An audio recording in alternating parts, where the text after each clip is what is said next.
Break के बाद एक बार फिर आप सभी का बहुत बहुत स्वागत है। आप देख रहे हैं गुड न्यूज़ जज्बा इंडिया का। कोविड-19 महामारी फैलने के साथ ही लोगों के दिमाग में कई तरह की चिंताएं घर करने लगी हैं। कई बार लोगों को नकारात्मकता भी होने लगती है। डॉक्टर या स्वास्थ्यकर्मी अपनी ड्यूटी पर जाते हैं तो उनके परिवारजनों को चिंता सताने लगती है। तो डॉक्टरों को भी कई बार ये सोचना पड़ता है कि उनकी एक छोटी सी गलती से कहीं संक्रमण ना फैल जाए। उनके लिए अस्पतालों में काम करना इतना आसान भी नहीं होता। पीपीई किट पहननी पड़ती है और तब मरीजों की देखभाल करनी पड़ती है।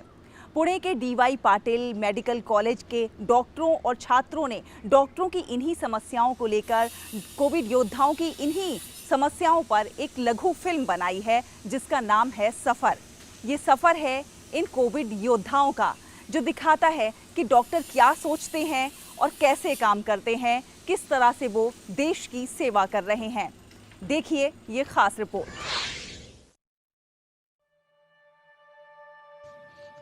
एक सफर जिसकी शायद हमें कल्पना ही नहीं थी। एक सफर जिसे शायद हमने कभी तय ही नहीं किया था। एक ऐसा यादगार सफर जो हमारा आज और आगे आने वाले कल को सुरक्षित करना सिखाता है। देश में स्वास्थ्य व्यवस्था बेहतर हो ये सब चाहते हैं, लेकिन कोरोना वायरस ने इस व्यवस्था को हिलाकर रख दिया है। भारत जैसे घनी आबादी वाले देश में डॉक्टर और स्वास्थ्यकर्मी मरीजों को कोरोना से बचाने के लिए ढाल बने हुए हैं। वो 12-12 घंटों तक काम करते हैं, परिवार से दूर रहते हैं और फिर उनकी जगह कोई और डॉक्टर ले लेता है। यही सिलसिला बिना रुके पिछले कई महीनों से चल रहा है। डॉक्टरों और मेडिकल स्टाफ के सामने भी केवल यही चुनौतियां नहीं हैं। पर्सनल प्रोटेक्टिव इक्विपमेंट यानी कि पीपीई किट पहनना और उसे उतारना भी किसी चुनौती से कम नहीं है। पीपीई किट पहनने के दौरान ना तो डॉक्टर और ना ही स्वास्थ्यकर्मी टॉयलेट जा सकते हैं और ना ही कोई और काम करना उनके लिए आसान होता है। कोविड-19 के दौरान पुणे के डीवाई पाटिल मेडिकल कॉलेज में अग्रिम पंक्ति के योद्धाओं और डॉक्टरों और छात्रों के साथ एक खास बातचीत में डॉक्टरों ने साझा किया कि कैसे डॉक्टर विभिन्न तरीकों से अपने रोगियों को त्वरित सेवा प्रदान कर रहे हैं। वो बताते हैं कि ऐसे संकट के समय में डॉक्टर उनके सामने आने वाली समस्याओं और कठिनाइयों पर कैसे काबू पा रहे हैं। कोरोना वायरस महामारी के बीच डॉक्टर और नर्सिंग स्टाफ बिना थके मरीजों की सेवा में लगे हुए हैं। घर पर उनका परिवार भी चिंतित रहता है, लेकिन उनका कहना है कि वो भी सैनिक की तरह देश की सेवा में लगे हुए हैं।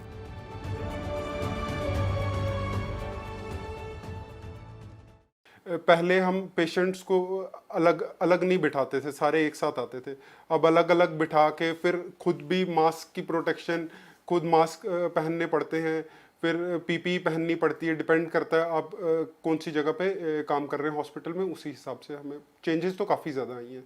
और पेशेंट लोड भी जो है, जो नॉर्मल पेशेंट लोड था वो काफ़ी कम हो गया कंपेरेटिवली पहले के मुताबिक। ये सफर है देश के विभिन्न हिस्सों से डॉक्टरों का। महामारी के समय में हमारे इन फ्रंटलाइन वॉरियर्स की जिंदगी बचाने के लिए मौत से जूझने की यात्रा का। ये हमारे डॉक्टरों के बलिदान के ही कारण है कि आज भारत कोविड-19 महामारी से सफलतापूर्वक लड़ रहा है। पहले जब पेशेंट्स आते थे एक लॉ था, एक रूटीन था, कम क्योस, कम भगदड़ थी। आज जब पेशेंट आते हैं हम पीपी के साथ में, हम शायद तक उनसे इतना क्लोजली, इतना अच्छे से, इतने अच्छी तरीके से हिस्ट्री टेकिंग ना ले पाएं। एक पेशेंट एक डॉक्टर के पास में जब आता है ना, तो उस पेशेंट को डर लगता है कि कहीं ये डॉक्टर इतना ज़्यादा एक्सपोज तो नहीं कि हमें कोरोना हो जाए। जी नहीं, हमने वो पीपी पहना ही इसके लिए कि अगर हम एक्सपोज्ड हैं, हम आपका ध्यान रख सकें। जैसे कोरोना आया अभी 3 महीने पहले, एकदम से पूरा डिफरेंस हो गया। जैसे मेरी नाइट शिफ्ट लगती है, अभी एग्जांपल में रात को 10 बजे मेरी शिफ्ट शुरू होती थी, सुबह के 8 बजे होती है नाइट शिफ्ट। तो रात को 10 बजे जब मुझे पता है आसपास मेरे चारों तरफ कोरोना पेशेंट्स हैं, तो मैं पीपी किट उतार भी नहीं सकती। We, the alumni of Dr. D.Y. Patil Medical College, as the frontline warriors, pledge to protect everyone amidst this COVID-19 crisis, which has hit the world and spread globally.